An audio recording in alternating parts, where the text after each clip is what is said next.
దాన్ని అర్థం చేసుకోవాలి. మీరు నిద్ర కోసం ప్రయత్నించి నిద్రలోకి వెళ్ళొచ్చు. అలానే ఆ నిద్రలో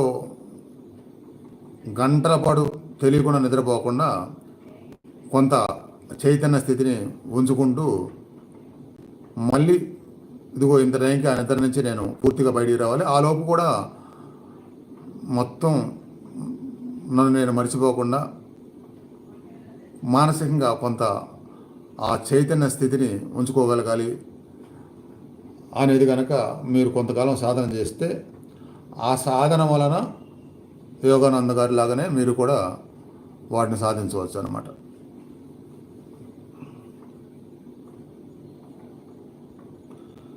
నిద్రలోకి వెళ్ళే ముందు ప్రతిసారి నేను ధ్యానాన్ని ఉపయోగిస్తాను.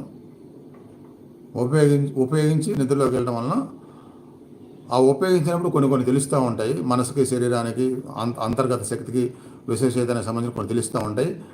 వాటిని ఉపయోగించి నిద్రలోకి వెళ్ళాం కాబట్టి ఆ నిద్రలో మళ్ళీ కొన్ని తెలుస్తాయి. నిద్రలో నుంచి మళ్ళీ కొంత బయటకు రాబోయే ముందు కొన్ని క్షణాల ముందు ఏం జరుగుతుంది, ఎలా బయటకు వస్తున్నాం అనేది కూడా తెలిసిద్ది. ఇవన్నీ అట్లా ఒక కఠోరమైన సైంటిస్టు కొన్నింటిని కనుక్కోవడానికి కొన్ని సంవత్సరాల పాటు ల్యాబ్లో నుంచి బయటకు రాకుండా పరిశోధన చేస్తే ఎలా కనుక్కోగలుగుతాడో ఈ ధ్యానం కూడా అలాంటిదన్నమాట. ఈ ధ్యానం అనేది ఈ మనసు గురించి, ఈ ధ్యానంలో మనసు ఉపయోగించేది, నిద్రలో ఉపయోగించేది, శ్వాసల పరంగా ధ్యానంలో ఉపయోగించేది, ఇట్లా ఇవన్నీ ఒక పెద్ద అలా కఠోరమైన సైంటిస్టు కొన్ని సంవత్సరాల పాటు ల్యాబ్లోంచి బయటికి రాకపోతే కొన్నిటిని కనిపెట్టి ప్రపంచానికి ఎలా తెలియజేయగలుగుతున్నారు. అలానే ఒక ధ్యాన సాధుడు కూడా అలా పరిశోధన ద్వారా ఎన్నో తెలుసుకోవచ్చు అన్నమాట.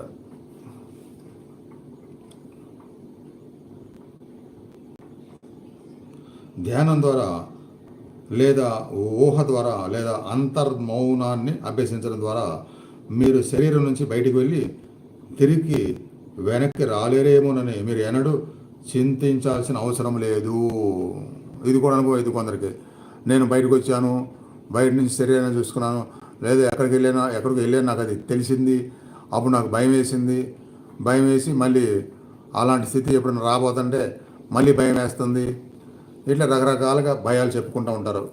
నేను మొత్తుకుంటాను, ధ్యానం విషయంలో దేనికి భయపడద్దు, ఏం జరగదు, అనవసరంగా భయపడద్దు. దాన్ని నిందా చెప్పినట్టు ఒక సైంటిస్ట్ లాగా గమనించండి, ఓహో ఇలా జరిగిందా అంతే.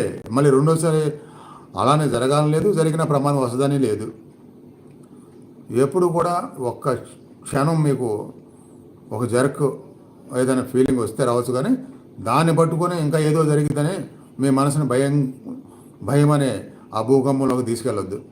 ఎట్టి పరిస్థితుల్లో ధ్యాన సాధకులు మనస్ఫూర్తిగా మంచి ఉద్దేశాలతో ధ్యాన సాధన చేసే వాళ్ళకి అస్సలు భయం అనేది ఉండకూడదు, ఉండాల్సిన అవసరం కూడా లేదు. ఈవెన్ కుండలిని సాధన కూడా ఎలాంటి అపోహల భయాలు అవసరమే లేదు. భయం అనేది మీ వీక్నెస్ అంతే. భయం అనేది మీ వీక్నెస్, మీ దౌర్బల్యం. ఆ భయపడ్డారంటే అభివృద్ధి ఆగిపోయినట్టే. ఒక నిఖార్సైన సైనికుడికి విజయం మాత్రమే లక్ష్యం. వాళ్ళకి భయం ఉండదు. ఒకవేళ విజయం దక్కకపోయినా వాళ్ళకి స్వర్గాన్ని పొందుతారు, వీర స్వర్గం. అట్లా మీరు ధ్యానంలో పూర్తి అభివృద్ధి సాధించాలంటే భయం ఉండకూడదు. ఒకవేళ భయం లేనందుకు మీకు ఏదైనా జరిగినా భగవంతుడు మీ కర్మ ప్రక్షాళన చేయడానికి, మిమ్మల్ని ఉన్నత స్థితికి తీసుకెళ్ళడానికి అక్కడ ఒక చిన్న వేలికి నడుస్తుంటే ఎదురు దెబ్బ ఎలా జరిగిద్దో అలా తగిలినట్టు అంతే. ఆ దెబ్బను ఓడ్చుకొని మళ్ళీ ముందుకు వెళ్ళాలి. కానీ అది ఆ చిన్న ఎదురు దెబ్బకి ఆ గోరు లేచింది, చిన్న రక్తం వచ్చిందని చెప్పి ఇక ప్రయాణం మానుకుంటారా? జీవితంలో ఏదైనా అలా జరిగినప్పుడు మానుకోరు కదా. దానికి గట్టిగా కట్టుకుంటారు. 2 రోజులు మానిపోద్ది, అది మామూలే. అంత మాత్రాన అమ్మో నడిస్తే ఎదురు దెబ్బ తగిలిద్ది, లేదా వెళ్తుంటే ఎదురు దెబ్బ తగిలింది కానీ మళ్ళీ ఇలా తగిలిద్ది, ఇక వెళ్ళకూడదు అని ఇంట్లో కదలకుండా కూర్చోరు కదా. ధ్యానంలో అప్పుడప్పుడు చిన్న ఏదైనా జరిగినా అలాంటిదే.